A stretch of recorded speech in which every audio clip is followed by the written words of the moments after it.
Hello दोस्तों स्वागत है आप सभी का दिल से दिल तक की इस क्लास में। दोस्तों आज के इस वीडियो में हम डिस्कस करेंगे मॉडल का पार्ट 1। दोस्तों मैंने काफ़ी गहराई से डिस्कस किया, उस वीडियो को आप जाकर देख लीजिए। इसके पहले दोस्तों मैं आपको एज़ यूजुअल एक Guinness book of world record के बारे में बताऊँगा।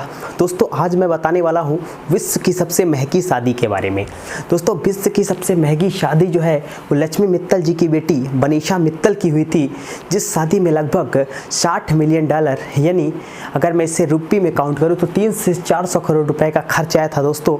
और दोस्तों मैं आपको एक इंटरेस्टिंग फैक्ट जैसे एज यूजुअल हर वीडियोस में बताता हूँ तो मैं इस पर भी बताऊँगा। दोस्तों करंट लगने से एक इंसान की मौत हो जाती है, इसके पीछे का साइंटिफिक रीज़न क्या है? दोस्तों चलिए मैं आपको बताता हूँ इसके पीछे का साइंटिफिक रीज़न। दोस्तों करंट लगने से किसी इंसान की मौत इसलिए हो जाती है क्योंकि ह्यूमन बॉडी में 70% जल होता है, वाटर होता है, H2O होता है। और जैसे ही करंट लगता है तो ये करंट इलेक्ट्रिसिटी जब बॉडी में फ्लो करती है तो दोस्तों ये पानी होता है सूख जाता है। पानी सूख जाने की वजह से जो हमारे ब्लड का सर्कुलेशन है वो रुक जाता है और ब्लड जो है वो बॉडी में फ्लो नहीं कर पाता है और बॉडी के हर अंग तक नहीं पहुंच पाता है, जिससे इंसान की मौत हो जाती है। तो दोस्तों ये था इसके पीछे का साइंटिफिक रीज़न। दोस्तों अब हम डिस्कस करते हैं मॉडल को लेकर अपनी बातचीत। दोस्तों हम डिस्कस करने लग रहे हैं मॉडल का पार्ट 2। मॉडल दोस्तों काफ़ी इंपॉर्टेंट है और यदि मैं मॉडल की बात करूं तो चाहे आप स्टेट की एग्जामिनेशन की बात करें या फिर आप सेंटर के एग्जामिनेशन की बात करें, हर एक एग्जामिनेशन में दोस्तों मॉडल से लेकर प्रश्न पूछे जाते हैं, हमेशा पूछे जाते हैं और काफ़ी इंपॉर्टेंट चैप्टर भी है दोस्तों। इवन मॉडल एक ऐसा चैप्टर है जिसमें आप कोई भी कॉम्पिटिटिव एग्जाम उठा ले, इवन स्कूल तक की परीक्षाओं में मॉडल से लेकर प्रश्न पूछे जाते हैं। तो दोस्तों सबसे पहले हमने पिछले वीडियो में पार्ट 1 में 4 मॉडल की चर्चा की थी। तो दोस्तों आज हम अगले कुछ मॉडल की चर्चा करेंगे। सबसे पहले दोस्तों हम बात करते हैं मे की। दोस्तों जब भी हम मे की बात करते हैं तो मे दोस्तों एक ऐसा मॉडल है दोस्तों जो हमेशा स्ट्रॉन्ग पॉसिबिलिटी को दिखाता है। दोस्तों मे एक ऐसा मॉडल है जो स्ट्रॉन्ग पॉसिबिलिटी को बताता है। स्ट्रॉन्ग पॉसिबिलिटी से मतलब है दोस्तों रीज़न टू बी श्योर। जहाँ पर हमें किसी चीज़ का रीज़न दिया गया हो वहाँ पर दोस्तों अक्सर हम मे का यूज़ करते हैं। ये पॉसिबिलिटी से संबंधित मॉडल है दोस्तों मे। इसी में हम अगले मॉडल की चर्चा करते हैं दोस्तों माइट। जब भी दोस्तों हम माइट की बात करते हैं तो माइट हमेशा दोस्तों स्ट्रॉन्ग पॉसिबिलिटी को छोड़ वीक पॉसिबिलिटी को दिखाता है। माइट हमेशा वीक पॉसिबिलिटी को दिखाता है और दोस्तों weak possibility means absence of reason. जहाँ पर हमारे पास रीज़न ना हो फिर भी दोस्तों एब्सेंस ऑफ रीज़न, जहाँ पर हमारे पास किसी चीज़ का रीज़न ना हो फिर भी हम अनुमान लगाए बैठे हैं। दोस्तों यदि मैं मे की बात करूं तो मे का यूज़ हम हमेशा स्ट्रॉन्ग पॉसिबिलिटी के लिए करते हैं। जहाँ पर हमारे पास किसी भी पॉसिबिलिटी का रीज़न मौजूद हो वहाँ पर हम मे का प्रयोग करते हैं। माइट का यूज़ दोस्तों वीक पॉसिबिलिटी के लिए करते हैं, एब्सेंस ऑफ रीज़न, जहाँ पर हमारे पास रीज़न ना हो, यानी हमारे पास रीज़न का अभाव हो, यानी हमारे पास रीज़न तो है नहीं फिर भी हम अनुमान लगाए बैठे हैं। दोस्तों जैसे मैं कह दूं कि आसमान में बादल हैं, बारिश हो सकती है। अब फिर मैं दोस्तों कह दूं कि आसमान साफ है, बारिश हो सकती है। आसमान साफ है, बारिश होने की संभावना दूर तक नहीं है, फिर भी दोस्तों अनुमान लगाने में क्या बुराई है। तो इसीलिए हमने मे का यूज़ और माइट का यूज़ बताया। दोस्तों एक बार और रिपीट कर देता हूँ, मे का यूज़ स्ट्रॉन्ग पॉसिबिलिटी के लिए, रीज़न टू बी श्योर, जहाँ पर हमें किसी चीज़ का कारण दिया गया यानी किसी भी पॉसिबिलिटी का कारण दिया गया है वहाँ पर हम मे का यूज़ करते हैं। माइट का यूज़ दोस्तों वीक पॉसिबिलिटी के लिए करते हैं, एब्सेंस ऑफ रीज़न, जहाँ पर हमें रीज़न हो ना, हमारे पास रीज़न ना हो हमारे पास फिर भी हम अनुमान लगाए बैठे हैं। दोस्तों ये दोनों ऐसे मॉडल है जो पॉसिबिलिटी से संबंधित मॉडल है। दोस्तों एक और मॉडल की हम चर्चा करते हैं दोस्तों कैन। जब भी दोस्तों हम कैन की बात करते हैं तो कैन का यूज़ यूनिवर्सली एप्लीकेबल ऐसी पॉसिबिलिटी जो हर किसी के लिए एप्लीकेबल हो, यानी हर किसी से संबंधित हो। दोस्तों जब हम कैन की बात करते हैं तो कैन का यूज़ हम यूनिवर्सली एप्लीकेबल, कैन का यूज़ हम ऐसी पॉसिबिलिटी में करते हैं जो यूनिवर्सली एप्लीकेबल हो, हर किसी के लिए लागू हो। दोस्तों इस हिसाब से हम पहला एग्जांपल देखते हैं, वन डैश लर्न इंग्लिश। दोस्तों जब इंग्लिश सीखने की बात है तो इंग्लिश तो हर कोई सीख सकता है, इसलिए मैंने ये यूनिवर्सली एप्लीकेबल पॉसिबिलिटी हुई, इसलिए मैंने यहाँ पर कैन का यूज़ करना चाहा। She is good at spoken skills, she dash qualify the interview. She is good at spoken, बोलने में अच्छी है, वह बोलने में अच्छी है तो यकीनन इंटरव्यू को क्वालिफाई करने की पॉसिबिलिटी ज़्यादा है। और जब पॉसिबिलिटी स्ट्रांग हो तो यकीनन हम मे का यूज़ करेंगे। दोस्तों I forget to invite Rita, जब आपने रीता को इनवाइट करना आप भूल ही गए तो I think she attend the party, तो रीता की पार्टी अटेंड करने की संभावना बहुत ही वीक हुई, यानी पार्टी अटेंड करने की संभावना ना के बराबर हुई। इस हिसाब से मैंने यहाँ पर यूज़ करना चाहा might. Tarun has prepared well, जब तरुण की प्रिपरेशन बेहतरीन है ही, तरुण अच्छे से प्रिपेयर्ड हो ही चुका है तो यकीनन एग्ज़ाम में अच्छे मार्क्स करने की संभावना ज़्यादा है। इस वजह से मैंने यहाँ पर यूज किया मे। दोस्तों यहाँ पर इट इज़ क्लाउडी टुडे, आसमान में जब बादल हैं तो यकीनन बारिश होने की संभावना स्ट्रॉन्ग है, may. Any one dash die any time, कोई भी व्यक्ति किसी भी समय मर सकता है, ये बात यूनिवर्सली एप्लीकेबल है, हर किसी पर लागू है, can. She dash possibly win the prize. दोस्तों इसे देखिएगा, इन बातों को आप पहले लिखिएगा, फिर मैं आपको ये वाला एग्जाम्पल समझाता हूँ। काफ़ी बढ़िया एग्जाम्पल है दोस्तों, और इस तरह के एग्जाम्पल्स से क्वेश्चन आते हैं आपके एग्जामिनेशन में।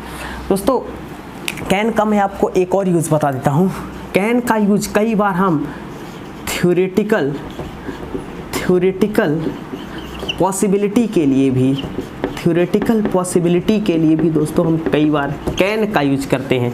थ्योरेटिकल पॉसिबिलिटी मीन्स ऐसी कोई संभावना जो थ्योरी को दिखा रही है, जैसे everyone dash make a mistake, तो हर कोई मिस्टेक कर सकता है, ये थ्योरेटिकल पॉसिबिलिटी है, इसलिए मैंने यहाँ पर यूज़ किया कैन। दोस्तों अब एग्जाम्पल नंबर 7 को हम देखेंगे और इस बात को आप लिखेंगे, स्क्रीनशॉट लेंगे। तब तक दोस्तों मैं इसे इरेज करता हूँ, आप इन बातों को अच्छे से लिख लेंगे, काफ़ी इंपॉर्टेंट मॉडल चल रहे हैं। तो दोस्तों अब हम डिस्कस करते हैं एग्जाम्पल नंबर 7 जो कि काफ़ी इंपॉर्टेंट है। दोस्तों इस सेंटेंस में लिखा गया है कि she may possibly win the prize as she is well trained. जब यहाँ पर दोस्तों मे के द्वारा हमने संभावना दिखाई दिया तो यहाँ पर पॉसिबली लगाने का कोई सेंस नहीं है, इसलिए दोस्तों जब भी हम मे और माइट की बात करते हैं तो मे और माइट के साथ पॉसिबली, प्रोबेबली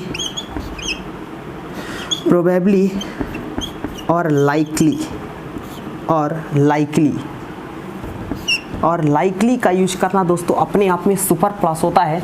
मे और माइट के साथ पॉसिबली, प्रोबेबली और लाइकली का यूज नहीं किया जाता, क्योंकि ये तीनों शब्द भी पॉसिबिलिटी को दिखाते हैं, जबकि मे और माइट के द्वारा भी पॉसिबिलिटी दिखाया जाता है। इसलिए मे माइट के साथ पॉसिबली, प्रोबेबली और लाइकली लगाना अपने आप में सुपर फ्लस एक्सप्रेशन होते हैं। दोस्तों मैं आपको सुपर फ्लस की मीनिंग बता देता हूँ। सुपर फ्लस एक्सप्रेशन, जब भी दोस्तों हम इस सुपर की बात करते हैं तो इस सुपर का अर्थ होता है दोस्तों बियॉन्ड, और इस फ्लस का मतलब होता है फ्लो। यदि मैं इस सुपर फ्लस की बात करूं तो इस सुपर फ्लस का दोस्तों मतलब हुआ मोर देन रिक्वायर्ड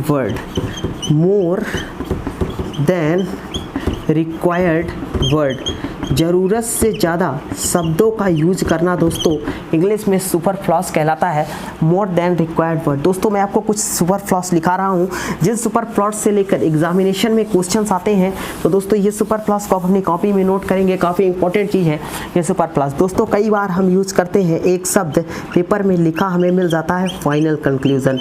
दोस्तों जब भी हम कंक्लूज़न की बात करते हैं तो कंक्लूज़न होता ही अपने आप में फाइनल है दोस्तों, इसलिए कंक्लूज़न के साथ बाद फाइनल का यूज करना सुपर फ्लॉस होता है। दोस्तों इसी प्रकार कई बार हमारे एग्जामिनेशन में लिखा मिल जाता है रिटर्न बैक। दोस्तों जब भी हम इस रिटर्न बैक की बात करते हैं तो इस री का मतलब दोस्तों होता है बैक, या फिर इस री का मतलब होता है इंग्लिश में अगेन। तो दोस्तों इस री का जब मतलब ही बैक होता है तो इसके साथ, इस रिटर्न के साथ बैक का यूज़ नहीं किया जाता, यानी बैक के साथ हम रिटर्न का यूज़ नहीं करेंगे। तीसरी बात दोस्तों, एक और शब्द है रिट्रीट बैक।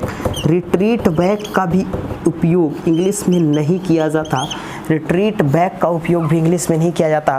दोस्तों इसी प्रकार मैं एक और शब्द की बात करता हूँ, लेटेस्ट अपडेट। दोस्तों अपडेट जो है वो होता ही लेटेस्ट है, इससे अपडेट के साथ लेटेस्ट का यूज़ नहीं किया जाता। दोस्तों इसी प्रकार मैं एक और शब्द की बात करता हूँ, गुड नेम। कई बार हम बोलते हैं what is your good name. दोस्तों हर किसी का नाम अपने आप में गुड ही होता है, इसलिए नेम के साथ गुड का उपयोग नहीं किया जाता। दोस्तों एक दो और सुपर फ्लॉस एक्सप्रेशन मैं आपको बता रहा हूँ। दोस्तों जब भी हम इस तरह के सेंटेंस की बात, कई बार हम बोलते हैं दोस्तों सम टोटल अपने आप में होता ही सम है दोस्तों, इसलिए हम सम टोटल का उपयोग भी नहीं करते। ये कुछ सुपर फ्लॉस एक्सप्रेशन है जिनसे परीक्षा प्रश्न पूछती है, तो इन सुपर फ्लॉस एक्सप्रेशन को आप लिख लेंगे। दोस्तों अब हम अगले मॉडल की चर्चा करते हैं जो कि काफ़ी इम्पोर्टेंट मॉडल है और इस मॉडल से भी काफ़ी प्रश्न पूछे जाते हैं। दोस्तों ये मॉडल है दोस्तों एबिलिटी से संबंधित ये मॉडल है दोस्तों, एबिलिटी से संबंधित, योग्यता से संबंधित। जब भी दोस्तों हम इस मॉडल की बात करते हैं तो सबसे पहले कैन, जब भी दोस्तों हम कैन की बात करते हैं तो कैन का यूज़ हम प्रेजेंट एबिलिटी के लिए करते हैं। कुड का यूज़ दोस्तों हम पास्ट की एबिलिटी को दिखाने के लिए करते हैं। कैन का यूज़ हम प्रेजेंट की एबिलिटी के लिए और कुड का यूज़ हम पास्ट की एबिलिटी को दिखाने के लिए कहते हैं। कोई ऐसी योग्यता जो हमारे पास प्रेजेंट में हो उसके लिए हम कैन का यूज़ और कुड का यूज़ हम पास्ट की एबिलिटी के लिए करते हैं। दोस्तों हमने एबिलिटी की बात की, हमने बताया कैन का यूज़ प्रेजेंट एबिलिटी के लिए और कुड का यूज़ पास्ट की एबिलिटी को बताने के लिए किया जाता है। दोस्तों ये एग्जाम्पल्स कुछ आपके सामने लिखे हैं, इन एग्जाम्पल्स को आप सही करने का प्रयास करेंगे। काफ़ी इंपॉर्टेंट एग्जाम्पल्स है दोस्तों। Reena dash lift this box easily. इस प्रश्न में हम कैसे जानेंगे दोस्तों कि हम कैन का यूज करेंगे या कुड का यूज करेंगे? बहुत ही आसान है। इस प्रश्न में कोई भी ऐसा शब्द नहीं है जो पास्ट को दिखा रहा है। इस सेंटेंस में प्रेजेंट की एबिलिटी को दिखाया जा रहा है, इसलिए हमने यूज़ किया कैन का, क्योंकि कोई भी ऐसा शब्द नहीं है जो कि इसमें दिखा रहा हो पास्ट को। When he was young, he dash run faster than Rohan. was एक ऐसी वर्ब है दोस्तों, एक ऐसी हेल्पिंग वर्ब है। यहाँ पर तो ये वाज मेन वर्ब की तरह से इस्तेमाल हो रहा है, लेकिन ये वाज एक ऐसी हेल्पिंग वर्ब है दोस्तों जो कि हमेशा रिप्रेजेंट करता है पास्ट को। इस वजह से हमने यूज़ किया कुड का।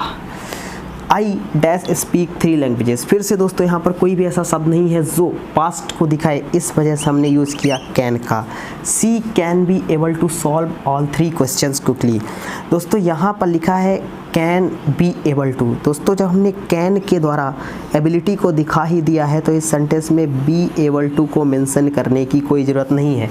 दोस्तों यहाँ पर एक और सुपर फ्लॉस एक्सप्रेशन है कि जब भी हम कैन और कुड की बात करते हैं तो कैन और कुड के साथ हमें बी एबल टू का यूज़ नहीं करना होता, क्योंकि अपने आप में सुपर फ्लॉस होता है। तो कैन और कुड के साथ बी एबल टू का यूज़ नहीं किया जाता। तो she can solve all 3 questions quickly. Rohan टेस help me when he was here. Was एक ऐसी हेल्पिंग वर्ब है दोस्तों जो कि हमेशा पास्ट को रिप्रेजेंट करती है, इस वजह से दोस्तों हमने यूज़ किया कुड का। दोस्तों ये थे आपके सामने 4 फिर इम्पोर्टेंट 4 मॉडल जिनको लेकर हमने बहुत ही बढ़िया डिस्कशन किया। दोस्तों इन सभी एग्जाम्पल्स को आप लिख लेंगे। अब दोस्तों हम अगले वीडियो में आपसे फिर कुछ इम्पोर्टेंट कॉन्सेप्ट का डिस्कशन करेंगे और फिर कुछ इम्पोर्टेंट मॉडल को लेकर आएंगे। दोस्तों यदि आपको वीडियो अच्छा लगा तो डेफिनेटली आप चैनल को सब्सक्राइब करिएगा, वीडियो को लाइक करिएगा और दोस्तों इसी तरह से वीडियो को वॉच करते रहिए। एक से एक बेहतरीन कॉन्सेप्ट मैं आपके सामने लेकर आता रहूँगा। मिलते हैं दोस्तों आपसे नेक्स्ट वीडियो में, तब तक के लिए take care, goodbye, thank you.